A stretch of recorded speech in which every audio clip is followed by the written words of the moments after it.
world will drown in blood.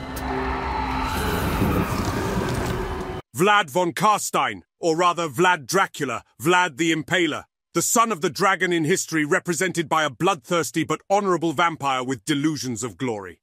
His castle is literally built on a former dragon's lair, evoking Dracula even further, a mighty foe of the empire that desires the imperial throne, a nearly unkillable foe that is the cause of many a heartache for the sons of Sigmar, especially when paired with his equally formidable wife.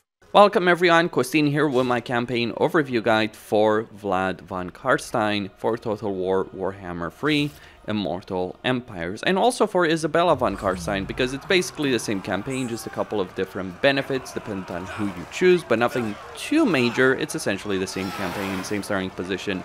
Depending on who you pick, you get the other one as a legendary hero, you still get access to the Lord effects, you still get access to their quest items, not necessarily their quests themselves. That is going to be a bit of a discussion there in just a bit, but you mainly are playing the exact same campaign regardless of who you choose, and Vlad is always going to be the faction leader, even if Isabella is going to be the one leading the armies. That's the difference. Who you choose here between the two of them is the one who's going to lead the army, the other one is just going to be a legendary hero. They're both really, really powerful, very effective in a fight. Now, some interesting historical tidbits, because obviously Vlad stands for Dracula, Vlad the Impaler, Vlad Dracula. So Vlad Dracula, Vlad the Impaler, he was known as the son of the dragon. Drakenhof is literally on a dragon's lair, a former dragon's lair. Just a little interesting tidbit over there. Another thing to note about Vlad Dracula is, while Dracula doesn't really mean anything special, Dracul, or Dracul, which was the name of his father, could mean the devil, at least in modern Romanian, though back then it represented the dragon, because his father had been part of the Order of the Dragon created by Sigismund. So just some interesting tidbits, and of course you have the blood dragons for the vampire counts, you have all of these obvious references when it comes down to it. Now, the difference between Vlad and Isabella comes down to this, the faction effects. Isabella gets free hero capacity and 25% weapon strength, weapon damage basically, for embedded vampire heroes. That is a significant amount of combat power that she has access to, because vampires are tier 4 heroes. To increase their capacity, you need tier 4 for the most part. Now, Isabella has a skill that gives you 1 capacity. You can also increase it with a special structure in Castle Drakenhof. But by and large, when it comes down to it, Isabella is going to have a lot more vampires, and they're going to be a lot more powerful in her campaign. Vlad, on the other hand, he gets 10% campaign movement range for all his armies. Both benefits are pretty substantial, though I would certainly say Isabella has a fairly substantial advantage, at least early on in the campaign, though for a very, very long campaign, I would probably argue Vlad is the better choice. But for a short, medium-term campaign, I would probably say Isabella. Yes, she's going to navigate around the map slower. That's not so important early on in the campaign, especially in the area you're starting in, where there's a lot of territories close to each other. That campaign movement range doesn't really matter as much. But now let's talk about the skills, starting position, and overall strategy. So for that, I'll need to start the campaign. So looking at the campaign situation that both of them have to deal with. In Drakenhof, you'll always get these two buildings. The Mausoleum of the Mad Count, which gives you a hero capacity of +1 for vampires, allows you to recruit vampires, makes them a lot cheaper to recruit too, and gives them a substantial hero recruit rank. And then the von Carstein Court Hall, which gives you control, Lord recruit rank, vampire corruption, and hero recruit rank. Fairly substantial buildings, both of them, that you have access to. Also, you get a gold shaft over here. Now, I've talked about the faction effects, but let's talk about skills. So, Isabella gets the following. She gets benefits for Direwolves, Fallenbats, Vargulfs, Vargeists, and Terrorgeists. Pretty much across the board. Armor piercing, passive ability, hunger, so they can regenerate the HP. Gives you 2 hero capacity for vampires, so you can get quite a few of them, even if you're not playing Isabella. Vergard loss reduction, cooldown to Red Fury. powerful powerful ability in battle, as well as more abilities for those kind of units. Now Vlad, on the other hand, what he focuses on: campaign movement range, unit experience per turn, to all armies, not just armies in local province, though it's more substantial in the local province, but faction-wide, a powerful ability in battle, benefits to diplomatic relations with the Empire, range and missile strength for Sylvanian crossbowmen and handgunner units, powerful ability in combat, and more power in combat. Now, here's the thing to know when you choose to play one of these two legendary lords. The other one, the one that's going to be your hero, is going to start with their quest items. You're not going to have quest battles for them. There are pros and cons to this. On one hand, getting some powerful quest items from the very start of your campaign can give you an enormous amount of power, especially with Vlad. Like, Vlad having these items from the very start is incredibly powerful, because the Von Carstein ring gives you a lot of casualty replenishment, wound recovery time. Like, if you fought Vlad in any campaign, you know this guy comes up instantly after you kill him in a battle. You're going to have to kill him again and again and again. And he's difficult to kill because he has a lot of ward save because of this ring. And then he gets Blood Drinker for income from post-battle loot, Vampire Corruption, recruitment cost, melee attack, etc. This is a significant benefit in playing Isabella, because Vlad starting with these items makes it a lot easier in the early game. And generally speaking, it's the early game situation that's the most difficult part of any campaign. Now, Isabella's quest item is nothing too special. You can live without it for quite a long time. Yes, you do get some hit point replenishment, or a significant amount of hit point replenishment for allies in range, ward save, casualty replenishment, but it's not a particularly great item, the Blood Chalice. It doesn't really matter all that much. So you can live without Isabella's quest item just fine. Vlad's, however, are very substantial. Though, of course, there is a benefit in having two quest battles as opposed to one. Though there's also a downside, because you have to fight them. But the upside is you gain a lot of money, let's say 7,000, 8,000 money from, or gold from each of those battles. So that can really give you a lot of money early on in the campaign.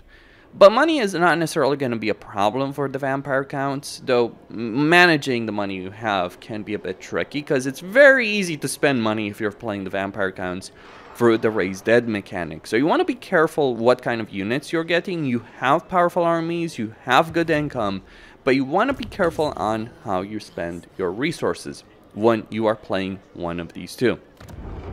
When you're playing the vampire counts. Now, you start with two regions in southern Sylvania. The first thing I would do would be to get rid of this barrow, get rid potentially of this building, or maybe wait a turn.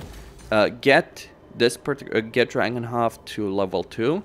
Fight this battle, like get some raise dead, right? Get a couple of zombies, get some skeletons, and throw them against the enemy. Now this is going to be a very easy battle. And then once you win this battle, you want to go for Dark Magic, and you want to go for Eshin very quickly. By the way, this is auto-resolving on Legendary. If you want to lower your casualties even, one of the things, of course, you could do, it would be to fight these battles manually. So now you've got an entire province from the very beginning, and it's a pretty decent province as well. Now what I do would be to set up the mausoleum, get rid of this particular building, but set up the mausoleum so you can get access to more vampires. Even if you're playing as Vlad, just having access to more vampires is great. Now vampires are pretty potent in combat. They also give you casualty replenishment. So they're powerful in a battle. They can fly with their mounts, like with the, I believe it's the Hellsteed, that they can fly above, they can fly in battles. And Isabella, by the way, has a mount. If there's any particular issue that Vlad has, is that Vlad is better most of the time in battle. The issue is he has no mount option, so he's actually going to struggle to get to the battle. Though from a pure combat perspective, actually being dismounted is not a downside. I'm sure if you've seen any single Legendary Lord Doom stacks. Typically speaking, it's actually better to be dismounted than to be mounted. But Isabella has more flexibility on the battlefield because she does have the Hellsteed. Now, another thing to mention about whichever you decide to play as. The one you're going to play is going to be the Legendary Lord. So you're going to have to focus on at least some army skills. I would probably just get the Undying Host over here to buff up the zombies, skeletons, cripples, and graveguard, because those are going to be the main units you're using. And then save up, obviously, for their special skill line. The one that's the hero will have the flexibility to focus on their combat skills. So like the hunger. Though, obviously, you don't want to spend too many points because by level 12, you want to get all of these skills. Now, one important thing to talk about is establishing good diplomatic relations with the Empire, because as the vampire counts, you have one great power, and that is the ability to get vassals. Now, you can't force vassalization on Imperial factions or non-vampire factions. You can't force vassalization. You can force a vassalization on Tempelhof, but it may not necessarily be the best idea. But you can do it, and vampire counts factions, like just having a couple of armies roaming around controlled by a vassal, can always be very useful.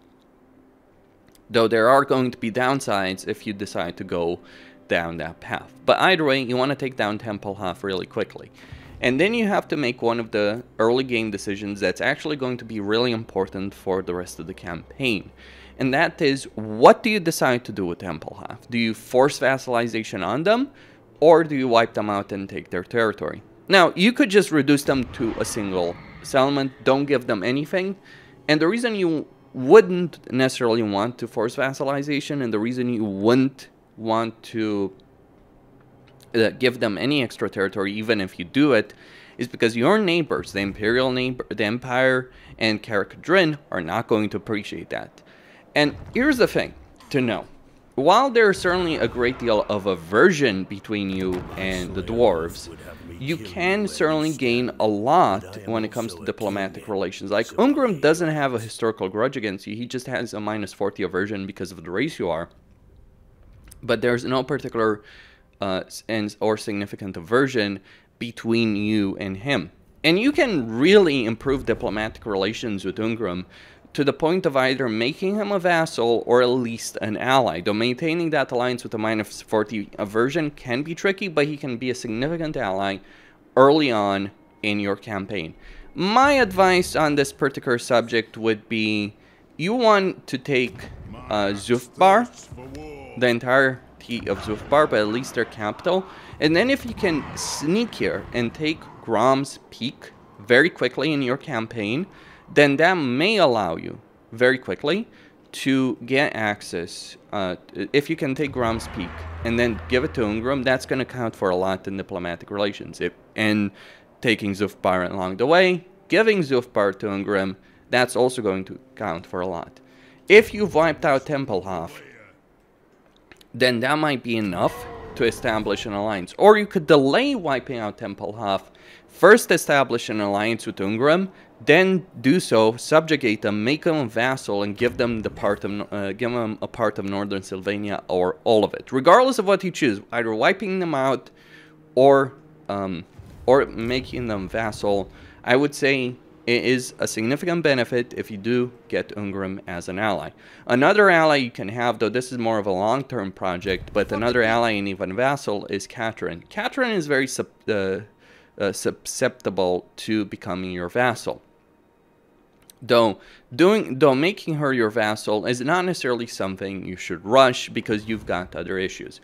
So your campaign plan should be to take Northern Sylvania, or you could just, at this point, right after you've taken this province, you could just go to Tempelhof next turn, and turn 2, take the settlement, just occupy it, and then after that immediately swing down south to take Grom's Peak, so you can trade it to Ungrim for money, and then finish off Tempelhof. You could also start building a second army, a couple of units, to prevent any specific counterattacks from Tempelhof. But once you've dealt with Zufbar, with Tempelhof, and potentially Grom's Peak, though just bear in mind Ungrim is going to take Grom's Peak pretty quickly in his campaign, But once you've dealt with this situation, and you've hopefully established good relations with Ungrim, what's your next move? Well, one of the things I would advise you to avoid for at least a bit would be to go north. The reason is, Draika and Azak here are on a collision course, and the last thing you want to do early on in your campaign is to piss both of them off by going in their provinces. Like, maybe you could make an alliance with one of them, but to be honest, you want both their territories. Like, you want Azak's territory to give to Ungrim or keep for yourself because there is a gold mine over here. And you want the Griffinwood for yourself because sacking it can be a significant amount of gold, especially if Draika gets it to tier 3 or tier 4. Can be a substantial amount of gold. Speaking about gold though, Drakenhof sits on a major caravan route through which a lot of caravans are going to pass. And one of the things, if you see a caravan right next to Drakenhof, and this does happen a lot, in every campaign I've played as Vlad, this has happened, one of the things you can do is just like, if you see a caravan next to it, one of the things you can do is just recruit a lord, and then enter Drakenhof with that lord, and then order him to attack the caravan. And Drakenhof's garrison will win against pretty much any caravan that will come its way. It will win for auto resolve. And even if you encounter a very, very rare situation, I personally haven't encountered it, you'll certainly win the manual battle if you have to fight it. But what do you want to do once you've dealt with Tempelhof, once you've dealt with Zufbar, and you've potentially dealt with Grand Peak? Well, your situation can be complicated when it comes to the Empire specifically. In an ideal world, you wouldn't end up at war with all the Imperial factions. You would rather vassalize them, but chances are you're gonna end up at war with at least some of them. You do start with a non-aggression pact with Averheim, but Stirland, it can be pretty aggressive against you. And you do have a substantial aversion level with Stirland that you are going to have to deal with one way or another. You do have non-aggression pacts with Averland and Reichland, but it's certainly going to be an issue. There's a reason why in every campaign that I've played of this game, Sylvania ends up at war with the Empire. And generally loses, by the way, because there's a lot of Imperial factions and the AI doesn't necessarily make the best decisions. So you shouldn't lose to the Empire. Now, there are some ways of dealing with the situation. Now, to just nullify the aversion, all you need is Vlad's skill over here of Mortal Levies. That will nullify the aversion aspect. But another thing you can do would be to get Alamian Dark Arts bloodline. So the way it works is you start with a blood kiss. You can gain blood kisses by eliminating a faction leader in battle, by vassalizing a faction, all that kind of stuff. So vassalizing Tempelhof will be beneficial from that perspective. There's also some that you can gain from research. Just bear that in mind. Like one that you get from the Lamian Book of Blood. And what you may want to do would be to get the Lamian Dark Arts for that diplomatic relations plus 30, so you can eventually vassalize at least some of the Imperial factions. Though I would not necessarily rush it at every opportunity. Like, I would certainly get it, but first I would actually get the von Carstein bloodline first to get that 10% casualty replenishment and get access to 1 unit of Sylvanian crossbowmen more later down the line when it comes to these. Like, you can increase it with these von Carstein bloodline lords. There's certainly a lot of power to be had here, but these two should be your choices. Like the Blood Dragon, yeah, he can be good, but later on, really. The Lamian is also significant because he gives you a lot of character experience for all characters, and line of sight, not worth it. I would not bother with line of sight, but certainly getting that diplomatic relations and getting that character experience is worth it. The Necrarchs are also good because one's a magic research rate. Strigoi, not necessarily so great. Blood Dragon, not necessarily so great. I would focus on those later on. But yeah, you're likely going to end up in a war with Stirland, and you may want to conquer Stirland. Like, one of the things you can do is you can conquer Stirland and Averheim, and then maybe trade some of that territory away to Gelt. Though Gelt is not going to appreciate you pissing off Averheim. He'll be fine if you take over Stirland, but if you go up against Averheim's, Gelt is going to come after you. So you may want to avoid that. Everheim's going to lose anyway, regardless, because Scrag is just going to show up and he's going to wreck them. So your best bet would be to go after Stirland, or at least a portion of Stirland. And then while you're doing this, you should always pay attention to what's going on in Ostermark, who's controlling what territory, all that kind of stuff. If you've seen that, and also pay attention to Azag. Like, once you get vision on Azag, pay attention to his strength rank. If you see him that he's very low in strength rank, that means he's lost, basically. And that's the moment you pounce. That's the moment you go all in. You go after Draika. You go after Azag. My advice, by the way, my strong advice is try and avoid a direct battle against Draika's army. Try and take the Griffinwood when she's not there, because she has a very substantial army. If there is any legendary lord near you that can beat you in an open, fair battle, it is actually Draika. She is very scary with her army. She has heavily armored, high leadership units that just don't break on a high difficulty, especially. Keep in mind, all the guides I'm doing, all these videos, I do them with the mentality of it's legendary, very hard. So I'm not thinking about normal, I'm not thinking about easy, I'm thinking about what's happening on legendary. And I can tell you one thing on legendary, very hard. Draika's a nightmare if you fight her manually, but she only has one nightmare level army. She doesn't have multiple nightmare level armies. So if you avoid that, you take the Griffinwood, you're gonna starve her out, she's gonna take casualties fighting Azag, and you just win throughout resolve. Try and not fight her manually. Like, she's one of the few cases where you actually want to auto resolve her as opposed to fighting them manually. Vast majority of cases in Total War, you typically want to fight them manually for the better outcome. With Draika, you want to auto-resolve because she's just that much of a nightmare. But the abilities she has are not necessarily reflected in the auto-resolve, because she's got major leadership debuffs and very powerful spells. She can spell lock you as well. So she is absolutely frustrating and annoying to deal with. And she typically wins against Azag, though one interesting thing that I've noticed playing as Vlad is that Azag tends to do better in the campaigns as Vlad than he does in every other campaigns, be it Kislev. Like, generally speaking, I see Azag almost always losing. It might have to do with Ungrim and the deals you make as Vlad, because generally speaking, what causes Azag to actually lose is the intervention from Ungrim. But if you make an alliance with Ungrim, if you give him Grand Peak, Zofar, and all that, he's going to move armies there, so he's not going to move as aggressively against Azag. At least that's my theory on this. Or maybe just different AI behaviors dependent on the campaign you're playing as. Anyway, so you should take Stirland, but maybe not all of it, and just pay attention to Draika, then pounce, move an army to at least take the Griffinwood. You shouldn't necessarily deal with Azag yourself. Ungrim will do a good enough job if you've made them as an ally.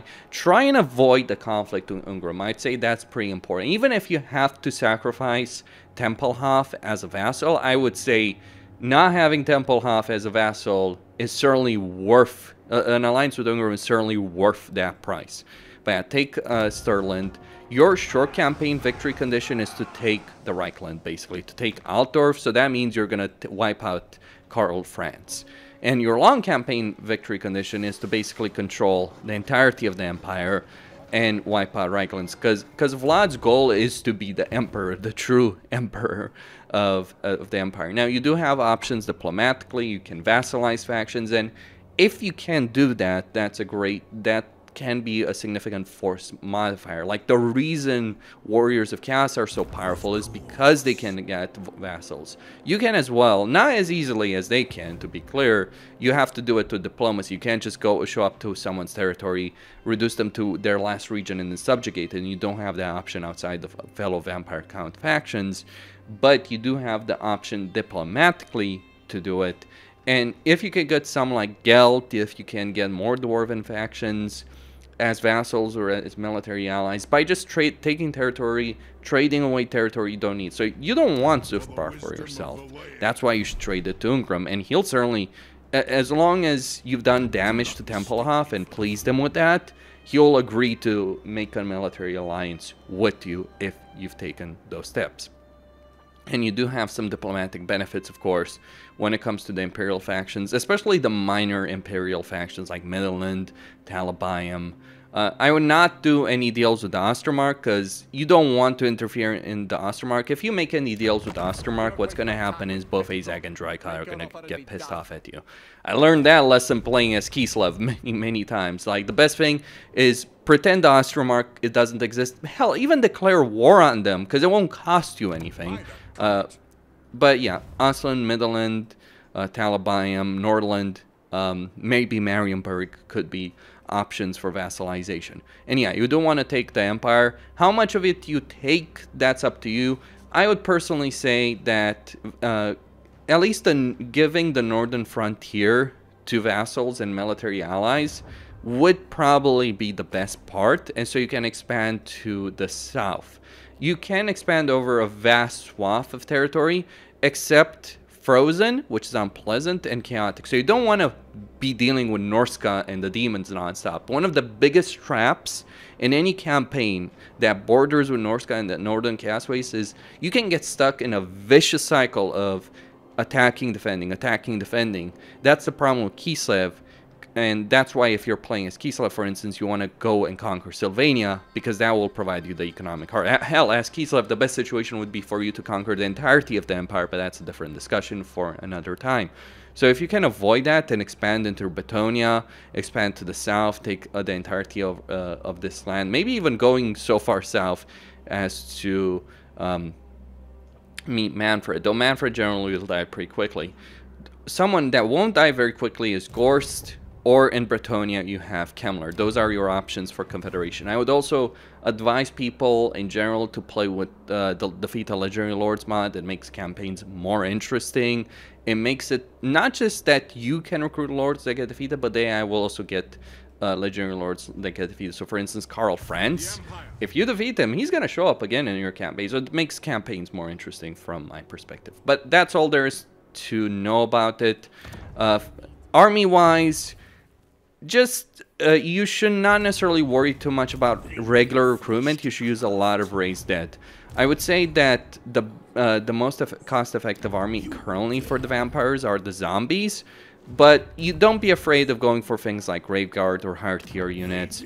I would say units like the Corpse Cart, for instance, can be really effective. The Corpse Cart with Unholy Lodestone, especially so because of the regeneration that it does provide. The mass regeneration is from the Unholy Lodestone is pretty good. Grave Guard are pretty solid units, and then of course there's some decent cavalry units with Blood Knights and then Black Knights as well. Some pretty decent cavalry units between these two choices. Hero-wise, vampires are the best. They have regeneration, they have a lot of combat power, though necromancers are pretty decent as well, as are the White Kings. Though, bear in mind, when it comes to hero capacity, is that with the exception of necromancers, which you can increase their capacity +1 at tier 2, your other heroes are going to need a tier 4 building to increase their capacity. So this applies to White Kings, this applies to vampires, with the exception of faction-wide bonuses, right? Anyway, that's all there is to say. Costin here, signing out. Don't forget to subscribe, like, enable notifications, and I'll see you boys and girls next time.